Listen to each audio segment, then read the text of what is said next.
843 से सीधे 850। और ये सिर्फ एक नंबर का खेल नहीं है भाई साहब, ये है भारत के लोकतंत्र की सबसे बड़ी सर्जरी जो हो रही है बिना बेहोशी के, बिना पूछे और शायद बिना पूरी सच्चाई बताए भी। नमस्कार दोस्तों, मेरा नाम है मृणाल और आप देख रहे थे हिंदी टॉप। 14 अप्रैल 2026 को जिस दिन पूरा देश बाबा साहेब अंबेडकर को याद कर रहा था, उसी दिन केंद्र सरकार ने संसद के सांसदों को एक बहुत बड़ा बिल सौंपा, जिस बिल का नाम था the constitution 131st amendment bill 2026। इस बिल के जरिए सरकार लोकसभा की सीटों को मौजूदा 543 से बढ़ाकर 850 करना चाहती है। इसमें 815 सीटें राज्य के लिए होंगी और 35 सीटें केंद्र शासित प्रदेशों के लिए, यानी करीब 57% की बढ़ोतरी एक झटके में। यह बिल 16 अप्रैल से शुरू हो रहे संसद के 3 दिनों के स्पेशल सेशन में पेश किया जाएगा और पास करवाने की कोशिश होगी। लेकिन सवाल यह है कि इतनी जल्दी क्यों और इसी वक्त क्यों? सरकार कह रही है कि यह सब हो रहा है महिला आरक्षण के लिए। 2023 में संसद में नारी शक्ति वंदन अधिनियम पास किया था, जिसके तहत लोकसभा और विधानसभाओं में महिलाओं को 33% आरक्षण देने का वादा किया गया था। लेकिन उसमें एक पैच था, ये आरक्षण तभी लागू होगा जब जनगणना हो और उसके बाद परिसीमन हो, यानी 2029 तक का इंतजार। और अब सरकार कह रही है कि नई जनगणना का इंतजार करने में बहुत वक्त लग जाएगा, इसलिए 2011 की जनगणना के आधार पर ही परिसीमन कर दो और महिला आरक्षण 2029 में लागू कर दो। पीएम मोदी ने खुद कहा है कि 2029 के चुनावों में महिला आरक्षण लागू होनी चाहिए और इससे में कोई देरी नहीं होनी चाहिए। सुनने में तो सब कुछ अच्छा सा ही लगता है, लेकिन असली खेल यहीं से शुरू होता है। परिसीमन यानी डीलिमिटेशन, इसका मतलब क्या है?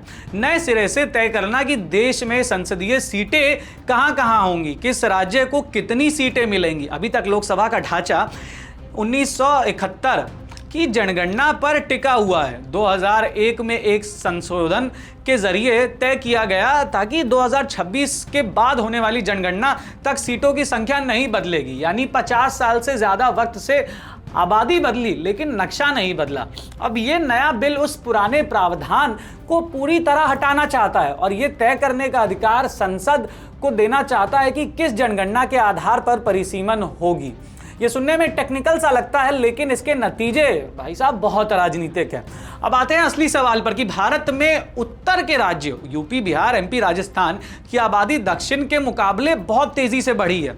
क्यों? क्योंकि दक्षिण के राज्य तमिलनाडु, केरला, कर्नाटक, आंध्र प्रदेश, तेलंगाना ने परिवार नियोजन को बहुत गंभीरता से लिया था। इन राज्यों ने वो काम किया जो केंद्र सरकार दशकों से चाहती थी। केरला की फर्टिलिटी रेट 1.8%, तमिलनाडु की 1.7, जो राष्ट्रीय औसत 2.2 से बहुत कम है। वहीं बिहार की फर्टिलिटी रेट अभी भी 3.4 है और यूपी की 2.7।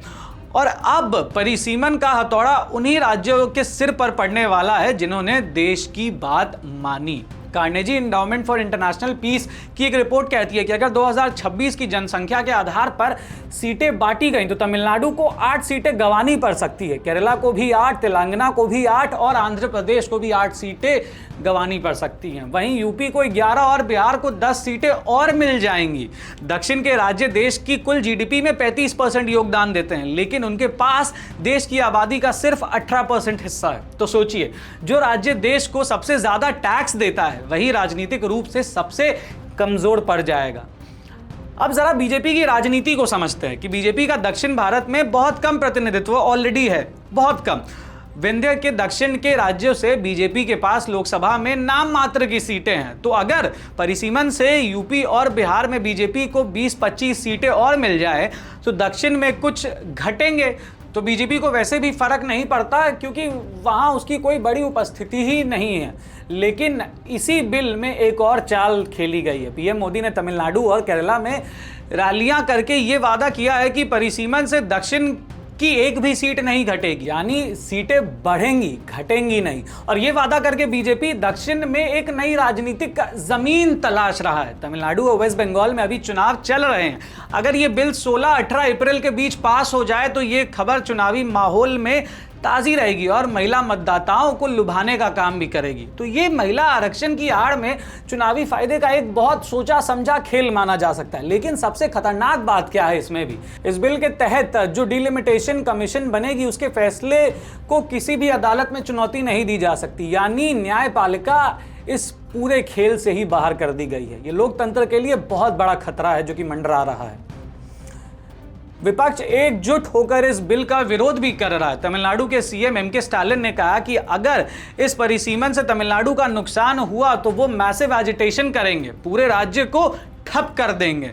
तेलंगाना के सीएम रेवंत रेड्डी ने कहा कि ये सीधे सीधे दक्षिण को चुप कराने की साजिश है। उन्होंने एक हाइब्रिड मॉडल का सुझाव दिया जहां आबादी के साथ साथ जीडीपी का भी हिस्सा हो। कांग्रेस के जयराम रमेश ने भी कहा कि जब किसी बिल की नीयत खराब हो और उसका मंजूमन बेईमान हो तो वो लोकतंत्र को बर्बाद कर देता है। योगेंद्र यादव ने कहा कि बिल में कोई गारंटी नहीं है कि हर राज्य को मौजूदा अनुपात बना रहेगा।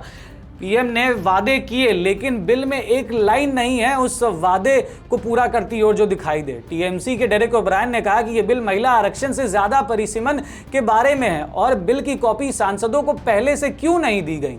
तो अब कुछ सवाल है सीधे सीधे जो हर नागरिक को पूछने चाहिए। पहला सवाल ये कि अगर सरकार सच में महिलाओं की परवाह करती है तो 2023 में जब बिल पास हुआ तब से अब तक जनगणना क्यों नहीं हुई?